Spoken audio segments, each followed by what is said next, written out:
it's Coach Jamila, and today I am sharing my top 3 tips to help you avoid getting into a toxic relationship.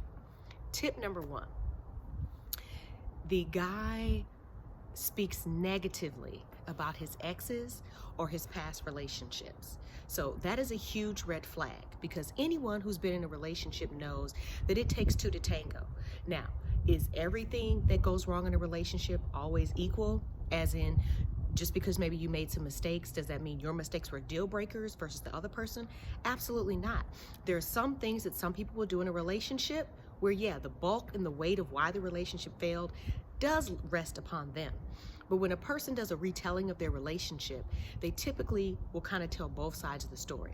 But if a guy is in the habit of explaining his past relationship in a way that paints his ex in this hugely negative light, and almost in a way to kind of contrast you with her, of how much better you are than she is, to kind of play on your own insecurities and ways that you feel about yourself, that's a huge red flag. So that's number 1. Number 2 is if he paints himself as the victim. So whether it's in his past relationship, whether it's with the difficulties he's having at work, whether it's with some other challenge that he dealt with in life, he's always the victim. He always seems to get the short end of the stick. He always seems to get played, or someone's always trying to get over on him. No matter what happens, he's never really in the wrong, and he doesn't ever take ownership of any of his mistakes. See, what you're looking for is for someone first who, when they retell their past, whether that be a past relationship, is giving as much as possible of an honest account, a balanced account, not just totally one-sided. And number 2, you're looking for them to take responsibility, ownership, and say, yeah, I made some mistakes, or yeah, I messed up, X, Y, and Z, or yeah, I learned from that because I should not have done that. So that's what you're looking for. But again, if he's still painting himself as the victim, not taking any responsibility, blaming others, that's a huge red flag. Now, the third red flag, and this may seem kind of like, well, what? Isn't this a good thing? It's if he is laying it on totally thick. I mean, flowers, cards, candies, texts, calling. I mean, you can't get this guy off of you, right?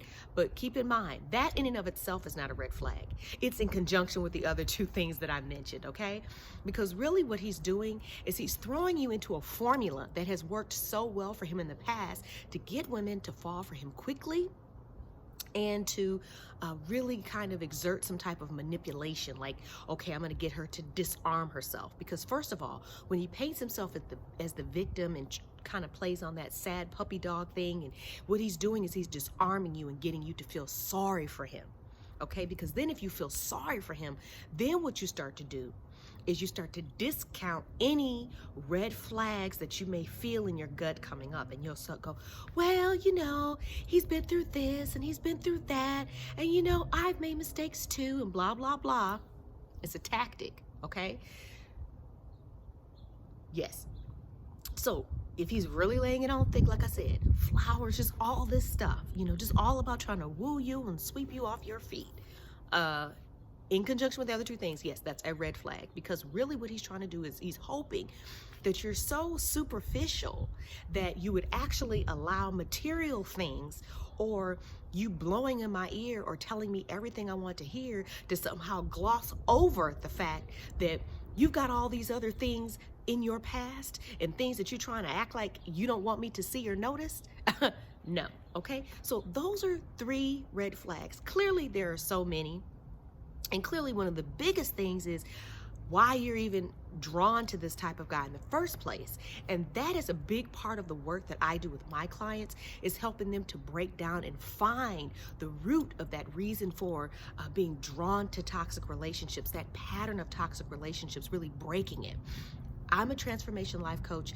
This is what I do. I help strong, highly successful women to break their pattern of toxic relationships with men and all the other stuff that comes with it, like the negative self-talk, the self-doubt, the lack of confidence, which may seem like, if I'm so strong, then why would I be struggling with these things? Well, they're secret struggles, and it's not in every aspect of your life, just really specifically when it comes to romantic relationships with men.